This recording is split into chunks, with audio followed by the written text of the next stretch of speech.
पक्षी कहां उड़ रहे होंगे? ऐसा तो नहीं सोचेंगे आप कि समुद्र में उड़ रहे होंगे पक्षी?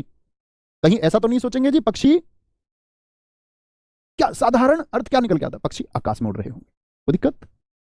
यानी अभी तक मैंने आपको सिर्फ यह बताया कर्म की अपेक्षा इसमें नहीं होती, अभी तक मैं सिर्फ इस लाइन को, तो कर्म की अपेक्षा नहीं है तो यानी कर्म के बिना भी अर्थ दे देता है, दे दिया, यानी अकर्म है। अब आते हैं चौथी पंक्ति पर।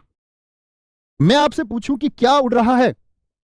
बहुत सारे बच्चे कूद कूद के कहते हैं पक्षी उड़ रहे हैं, पक्षी उड़ रहे हैं, पक्षी उड़ रहे हैं। भैया जवाब मिल तो रहा है, क्या उड़ रहा है? कहते पक्षी उड़ रहा है।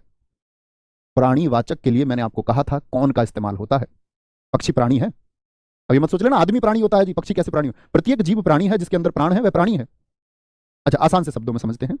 तो कभी भी मैं आपसे पूछूं पक्षी आसमान में उड़ रहे हैं, ऐसी बात मैं आपसे पूछूं, बच्चे क्या कहते हैं जी? उत्तर मिल तो रहा है क्या उड़ रहे हैं पक्षी, आप ही की भाषा में बात करते हैं। लेकिन मित्र इस तरह कभी उत्तर नहीं देंगे, कर्म को गिनती में लेना ही नहीं है।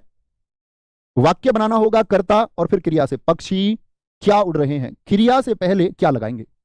ये क्या का ही सारा खेल है कि क्या कहां लगाएं। बच्चे गलत तरीके से लगा देते, कह देते आसमान में क्या उड़ रहे हैं और खुद ही गलत उत्तर ढूंढ लेते हैं पक्षी।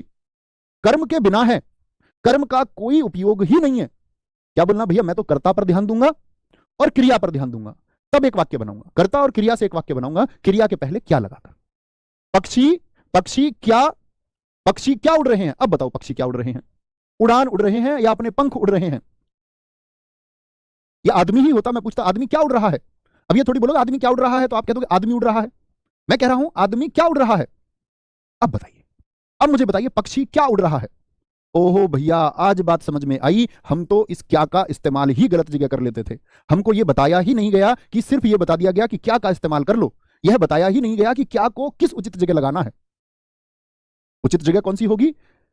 कर्ता को अपने दिमाग में रखिए और क्रिया से पहले क्या लगाइए। कर्म को भूल जाना है, कर्म का उपयोग ही नहीं है। जब भी आप कर्म को अपने मस्तिष्क में सोचेंगे तभी कंफ्यूजन और तभी गलती होगी। समझे? अरे देखेंगे बड़े ध्यान से, ये तो 1% भी नहीं है। अच्छा मैं पूछूं कूद रहा है, एक वाक्य समझ लो, एक वाक्य।